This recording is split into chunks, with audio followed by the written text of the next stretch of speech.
Relationship repair, starting the conversation, listening without defensiveness, and knowing when to let go. Not every relationship needs to last forever, but many are worth the effort of repair. Long ago, I found myself in conflict with someone I was working closely with, someone whose relationship mattered deeply to the work we were doing together. What started as a subtle discomfort grew into a tension I couldn't ignore. I felt criticized, misunderstood. I carried quiet resentment, which turned into distance, which turned into disconnection. And then came the moment I realized something important. If I wanted to repair the relationship, I needed to be willing to see it through her eyes. The shift created change. It didn't erase what had happened or magically smooth things over, but it opened a door, one that led to real conversation, mutual respect, and ultimately a much stronger bond than we'd had before. Not every story ends that way, but many could if we knew how to start. The hardest part is beginning. When things have gone sideways in a relationship, whether it's a romantic partner, a family member, a colleague, or a friend, it's easy to get stuck in the loop of who's right or who should go first. But someone has to take the first step. That doesn't mean swallowing everything or pretending that nothing happened. It simply means naming what's true and opening space for reconnection. You don't need perfect words, you just need honest ones. Can we talk? I feel like something's off between us, and I don't want to leave it unspoken. I miss how things used to feel. Are you open to talking about what's happened?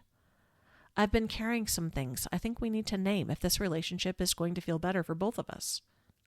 It's okay to feel nervous. Most people do. But leading with curiosity, not blame, makes a huge difference. Listening without defensiveness. Let's be honest, this is the hard part. When someone shares how they've been hurt, it's natural to want to explain, to correct, to say, but that's not what I meant. That instinct makes sense. But defensiveness shuts the door. That vulnerability just cracked open. If you want to repair a relationship, your job in that moment isn't to defend yourself. It's to listen and to care about how the other person experienced the moment, even if their version doesn't match yours. Try this instead. I didn't know that landed that way. Thank you for telling me. It helps to hear your side. I see now how hurtful that felt. I wasn't aware of that impact, and I'm sorry. Listening without defensiveness is not the same as agreeing with everything that's said. It's about honoring the experience the other person had and caring enough to sit with it. That kind of listening creates space for a new dynamic to emerge. Repair doesn't always mean reconciliation. Sometimes the goal of repair is to reconnect and to move forward together. Other times, it's to bring clarity and peace to a relationship that may not continue, and that's okay. We often associate repair with restoration, but healthy repair might also look like naming what happened so the story doesn't fester in silence, offering a sincere apology even if the relationship is ending, setting a new boundary that allows for mutual respect, parting ways with honesty, not bitterness. Walking away can be an act of care when it's done with clarity instead of avoidance. The real goal of relationship repair isn't always reunion, it's resolution. A second story, 2 relationships, 2 very different paths. Not all relationships are meant to be repaired. Some are meant to be released, especially the ones where you're always the one doing the work. One person I know recently made the hard decision to close the door on a friendship that had quietly become one-sided. They realized after yet another round of being available, accommodating, and understanding that the same wasn't being offered in return. They'd brought up concerns more than once. They'd tried to shift the dynamic, but nothing changed. Letting go wasn't easy. There was grief in the choice, but there was also relief. They no longer had to carry the emotional weight alone. That same person is also working patiently, intentionally, on a different relationship that's gone through its own rocky chapter. This one still matters. This one has shown glimmers of mutual effort.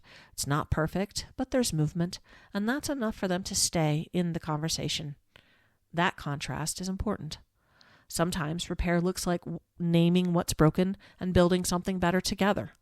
Other times it's realizing you've done what you can, and that leaving is the most honest thing you can do. Both choices are brave, both require clarity, and both start by listening to what's true for you. If you're not ready, it's okay. Sometimes we know a relationship needs repair, but we're not ready. Maybe the pain is still too fresh. Maybe the other person isn't open. Maybe we don't feel clear yet on what we want to say. That's not a failure, it's being human. What matters is staying in touch with your own integrity. If you're someone who values connection, who wants to move through life without the weight of unresolved tension, keep listening to that. Even if the repair can't happen yet, your willingness matters.